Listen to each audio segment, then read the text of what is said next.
গোবিন্দ নাম বলো রে রাধে রাধে রাধে রাধে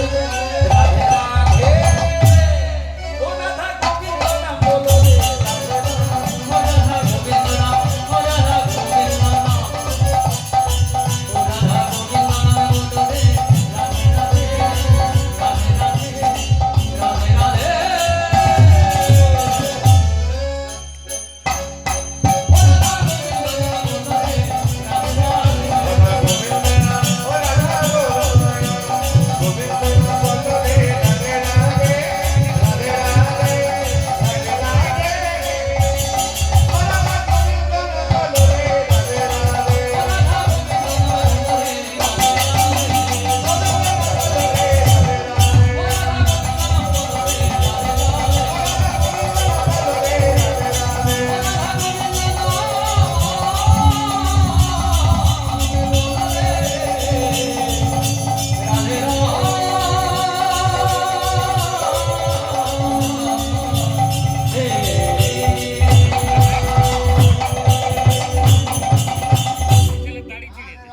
বলিয়ে রাধা রানী কি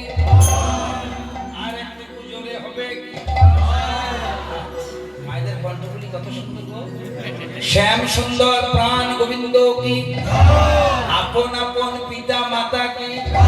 নিজ নিজ গুরুদেব কি মা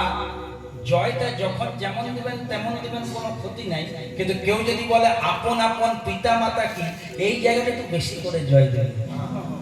কারণ বাপ মাকে দেয় না ভাত মুখে বলে বড় বাত আবার বাঁকুড়াতে জায়গা কিনে ঘর করেছে বাড়িটার নাম দিয়েছে পিতা মাতার আশীর্বাদ কেমন কেমন চিন্তা করে বাপ মাকে দেয় না ভাত আর মাইকে মুখে বলে বড় বাত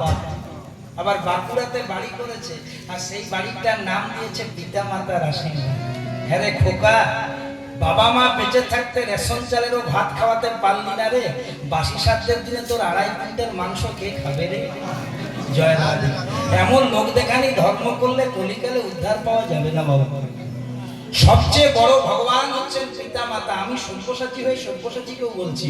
আমরা যদি পিতা মাতার চরণে ভক্তি রাখতে না পারি মা তাহলে আপনি যত একাদশী করুন তুলসী কাঠের মালা পরুন বৃন্দাবন যান গোয়ায় যান কাশী যান পিতামাতার চরণে যদি কোনো সন্তানের ভক্তি না থাকে তাহলে জানবেন যে সে 5-এ ফেল করেছে আর বিএ পাশের বই ঘাটাঘাটি করছে ওরা না করা সম্ভব সেই ভাব নিয়ে আজ আমরা রাষ্ট্রত্ব আস্বাদন করবো দেখুন বাবা রাস হয়েছিল বৃন্দাবনে তাই তো কিন্তু বৃন্দাবন আমাদের কাছেই আছে যা আছে ব্রহ্মাণ্ডে সৎগুরু চরণ আশ্রয় করে যদি খোঁজ করেন সবই আছে আমাদের 3.5 হাতের দেহভাণ্ডে তাহলে রাস মানে শুধু বাইরের ওই লীলাটা নয় এই ভেতরে রাসটাও আজকে মন্থন করতে হবে মায়েরা মন দিয়ে শোনো একদম প্রথম থেকে ভালো করে মন দিয়ে শুনবে এটা আসল জায়গা এতদিন তোমরা রাস শুনেছো অনেকেই রাস লীলাটা ভালো পরিবেশন করেন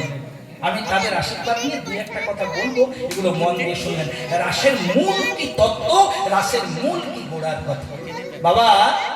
রাসটা কোনখান থেকে শুরু হয়েছে দেখুন একদিন কৈলাস পর্বতে